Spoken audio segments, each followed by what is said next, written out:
talaga? Ba't mo naman sinampal? Walang ba?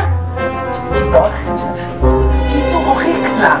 Okay lang? Chito naman kasi. Pinilit mo ko isipin ko yung boylet ko. Nalabas ko tuloy galit ko sa'yo. Diyos ko, ano ka ba, kamay? Ba't ganyan ka? Sorry sorry. Pwede ka pa ng boksingero Sorry. Kumante? Ito ko saan pa rin. Oy, ba't ako? Ba't hindi ka magpapala? Pwede bang sabunutan ko na lang? Pare, ang laking gulo niyang pinasok mo. Sa kapatid mo, kay Nikki.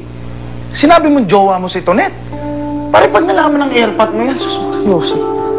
Yari ka na naman. Ano naman bago dun? Alam mo matuwa siya.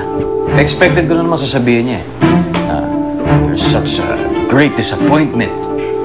Talo ka pa ng kuya mo magaling. O, di ba? Yun naman sasabihin niya. Ano naman bago dun? What's new? So, pupunta ka ba dun sa, family dinner niyo?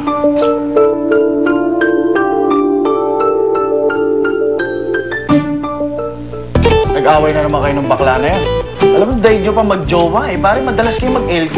Nagtataka lang ako, bakit ganyan ka parang isang batang nagmamaktol? Ano nangyari sa'yo? Gusto kong umalis dito sa club na to. Kahit saan pwede mo akong dalhin. Hindi ka raw pupunta dun sa party. Kung na nakikiusap, pwede. You better attend this goddamn dinner or else tayo talaga magkakasubukan. I will make you in charge of the club.